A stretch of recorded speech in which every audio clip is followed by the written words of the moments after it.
हर हर महादेव, जय मां पार्वती। हिमवान का भगवान शिव के पास लगन पत्रिका का भेजना और विवाह के लिए आवश्यक सामान जुटाना, मंगलाचार का आरंभ करना और उनका निमंत्रण पाकर पर्वतों और नदियों का दिव्य रूप में आना, पुरी की सजावट और विश्वकर्मा द्वारा दिव्य मंडप और देवताओं के लिए निवास के लिए दिव्य लोकों का निर्माण करवाना। नारद जी ने पूछा, तात महाप्राज्ञ प्रभु, आप कृपा पूर्वक यह बताइए कि सप्तऋषियों के चले जाने पर हिमाचल ने क्या किया। ब्रह्मा जी ने कहा, मुनीश्वर अरुंधति सहित अन्य सप्तऋषियों के चले जाने पर हिमान ने जो कार्य किया वह तुम्हें बता रहा हूँ। सप्तऋषियों के जाने के बाद अपने मेरु आदि भाइयों बंधुओं को आमंत्रित करके पुत्र और पत्नी सहित महामनस्वी गिरिराज हिमवान बड़े हर्ष का अनुभव करने लगे। तदनंतर ऋषियों की आज्ञा के अनुसार हिमवान ने अपने पुरोहित गर्ग जी से बड़ी प्रसन्नता के साथ लगन पत्रिका लिखवाई।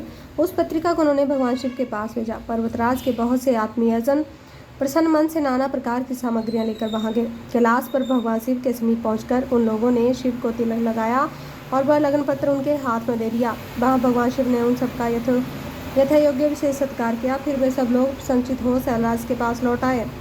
महेश्वर के द्वारा विशेष सम्मानित होकर बड़े हर्ष के साथ लौटे हुए उन लोगों को देखकर हिमवान के हृदय में अत्यंत हर्ष हुआ। तत्पश्चात आनंदित हो शैलराज ने नाना देशों में रहने वाले अपने बंधुओं का लिखित निमंत्रण भेजना जो उन सबको सुख देने वाला था। उसके बाद वे बड़े आदर और उत्साह के साथ उत्तम अन्न एवं नाना प्रकार की बहुचित सामग्रियों का संग्रह करने लगे। उन्होंने चावल, गुड़, शक्कर, आटा, दूध, दही, घी, मिठाई, नमकीन पदार्थ, मक्खन, पकवान, महान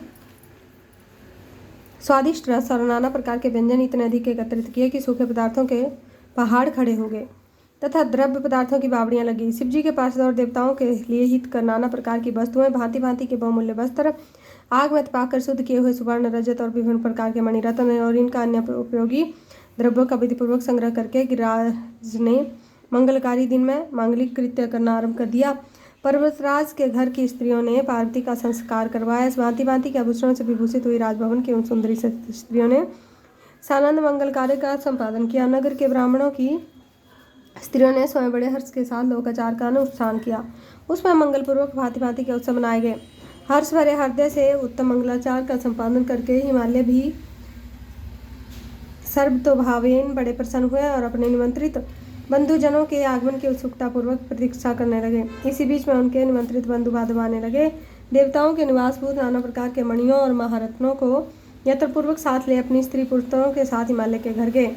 मंदराचल, अस्ताचल, उदयाचल, मले, दरदुर, निषद, गंधमादन, करवीर, महेंद्र, पारियात्र, क्रौंच, पुरुषोत्तम, शैल, नील, त्रिकूट, चित्रकूट, बैकुंठ, श्रीशैल, गोकामुख, नारद, विंध्य, कालंजर, कैलाश और अन्य पर्वत दिव्य रूप धारण कर अपने स्त्री पुत्रों के साथ बहुत सी भेंट सामग्री लेकर वहां उपस्थित हुए। दूसरे द्वीपों में तथा यहाँ भी जो पर्वत हैं वे सब हिमालय के घर पधारे। शिव और शिव का विवाह है यह जानकर सबने बड़ी प्रसन्नता के साथ वहां पदार्पण किया। सोनभद्र आदि नंद और संपूर्ण नदियां दिव्य नारियों के रूप धारण करके नाना प्रकार के अलंकारों से अलंकृत हो श्री पार्वती का विवाह देखने के लिए आए। गोदावरी, यमुना, सरस्वती, वेणी, गंगा, नर्मदा और अन्य श्रेष्ठ सरिताएं भी बड़ी प्रसन्नता के साथ हिमवान के यहाँ आई। उन सब के आने से हिमालय की द्विपुरी सब ओर से भर गई। वह सब प्रकार की शोभाओं से संपन्न थी। वहाँ बड़े बड़े उत्सव हो रहे थे। ध्वजा पताकाएं फहरा रही थी।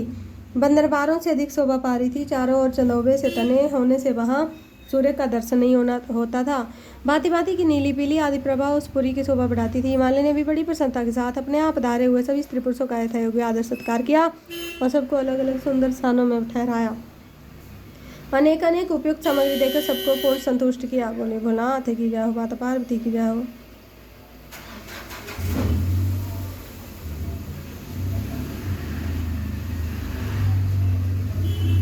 मुनिश्रेष्ठ तदनंतर शैलराज हिमवान ने प्रसन्न हो महान उत्सव से परिपूर्ण अपने नगर को विचित्र रीति से सजाना आरंभ किया। सड़कों को झाड़ फुहार कर उन पर छिड़काव किया। उन्हें बहुमूल्य साधनों से सुसज्जित और शोभित किया। प्रत्येक घर के दरवाजे पर केले आदि मांगलिक वृक्ष लगाए गए। उन्हें मांगलिक द्रव्यों से संयुक्त किया। आंगन को केले के खम्भों से सजाया गया। रेशम के डेरों में आम के पल्लव बांधकर बंधनवारें बनवाई। उन्हें उन खंभों के चारों ओर लगवा दिया। मालती के फूलों की मालाएं उस आंगन के सब ओर लटका दी गई। सुंदर तोरणों से वह आंगन का भाग अत्यंत प्रकाशमान जान पड़ता था। चारों दिशाओं में मंगलसूचक शुभ द्रव्य रखे गए थे जो अन्य उस प्रांगण की शोभा बढ़ा रहे थे। इसी प्रकार अत्यंत प्रसन्नता से भरे हुए गिरिराज हिमवान ने महान प्रभावशाली गर्भमुनि को आगे करके अपनी पुत्री के लिए प्रस्तुत करने योग्य सारा उत्तम मंगल कार्य संपन्न किया। उन्होंने विश्वकर्मा को बुलाकर आदरपूर्वक एक मंडप बनवाया जिसका विस्तार बहुत अधिक था। वेदी आदि के कारण वह मंडप बहुत मनोहर जान पड़ता था। देवरी से वह मंडप कई योजन विस्तृत था। अनेक शुभ लक्षणों से युक्त वह नाना प्रकार के आश्चर्यों से परिपूर्ण था। वहाँ स्थावर और जंगम सभी वस्तुओं कृत्रिम थी, परंतु असली वस्तुओं के समान प्रतीत होती थी। उनमें से उस मंडप की मनोहरता बढ़ रही थी। वहाँ सब और ऐसी अद्भुत वस्तुएं थी जो उस मंडप का सर्वस्व जान पड़ती थी। नाना प्रकार की निराली वस्तुओं का चमत्कार वहाँ छा रहा था। वहाँ की स्थावर वस्तुओं से जंगम वस्तुओं से स्थावर पराजित हो रहे थे अर्थात वे एक दूसरे से बढ़कर शोभाशाली और चमत्कारपूर्ण दिखाई देते थे। उस मंडप की स्थलभूमि जल से पराजित हो रही थी अर्थात चतुर से चतुर मनुष्य भी यह नहीं जान पाते थे कि कहाँ जल है और कहाँ स्थल। कहीं कृत्रिम सिंह बने थे और कहीं सारसों की पंक्तियाँ थी, कहीं बनावटी मोर थे तो कहीं अपनी सुंदरता से उनको मोह लेते थे। कहीं कृत्रिम स्त्रियां थी जो पुरुषों के साथ नृत्य करती हुई देखी जाती थी। वे कृत्रिम होने पर भी सब लोगों को की ओर देखती और उनको मुंह में डाल देती थी। उसी विधि से मनोहर द्वारपाल बने थे जो स्थावर होने पर भी जंगमों के समान जान पड़ते थे। वे अपने हाथों से धनुष उठाकर उन्हें खींचते देखे जाते थे।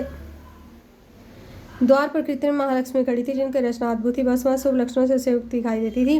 उन्हें देखकर ऐसा जान पड़ता था मानो क्षीरसागर से साक्षात लक्ष्मी जी आ गई हों। उस मंडप में स्थान स्थान पर सजे सजाए कृत्रिम हाथी खड़े किए गए थे जो असली हाथियों के समान ही प्रतीत होते थे। घुड़सवारों सहित घोड़े और हाथी सवारों सहित हाथी बनाए गए थे। जहाँ तहाँ हाथियों सहित रथ बने थे जो कृत्रिम अश्वों से ही खींचे जाते थे। उन्हें देखकर लोगों को बड़ा आश्चर्य होता था। इनके सिवा दूसरे कृत्रिम वाहन भी वहाँ खड़े थे। पैदल सिपाहियों की कृत्रिम सेना भी वहाँ मौजूद थी। मुनि प्रसन्नचित्त वाले विश्वकर्मा ने देवताओं और मुनियों को भी मोह आश्रय में डालने के लिए वहाँ ऐसी अद्भुत रचनाएं की थी। मंडप के सबसे फाटक पर कृत्रिम नंदी खड़ा था जो शुद्ध स्फटिक मणि के समान उज्ज्वल कांति के समान सुशोभित था। भगवान शिव के वाहन नंदी जैसी आकृति है, ठीक वैसा ही वह भी था। उस कृत्रिम नंदी के ऊपर रत्न विभूषित महादिव्य पुष्पक शोभा पाता था जो पल्लवों और श्वेत चामरों से सजाया गया था। उसके पसर भाग में 2 कृत्रिम हाथी खड़े थे जिनका रंग विशुद्ध केसर के समान था। वे 4 दांत वाले बनाए गए थे और 60 वर्ष के पाठों के समान दिखते थे। वे परस्पर स्नेह से प्रतीत होते थे, उनमें बड़ी चमक थी।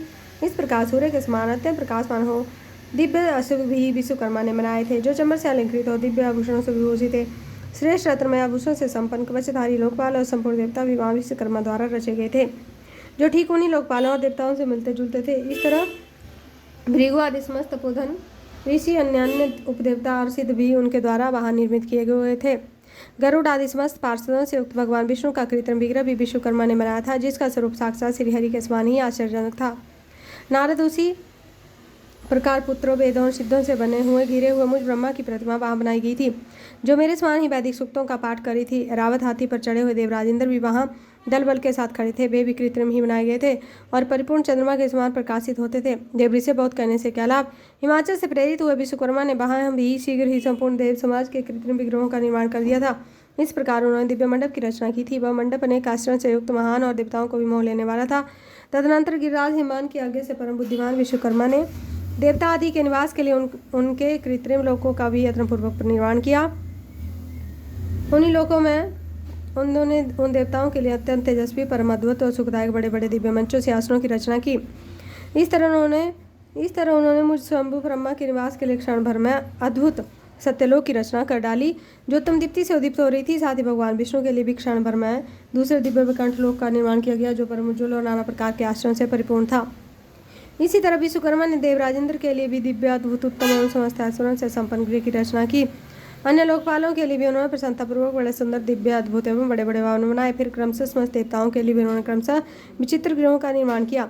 परम बुद्धिमान विश्वकर्मा को भगवान शंकर का महान वर प्राप्त था, इसलिए उन्होंने शिव के संतोष के लिए क्षण भर में इन सब वस्तुओं की रचना कर डाली।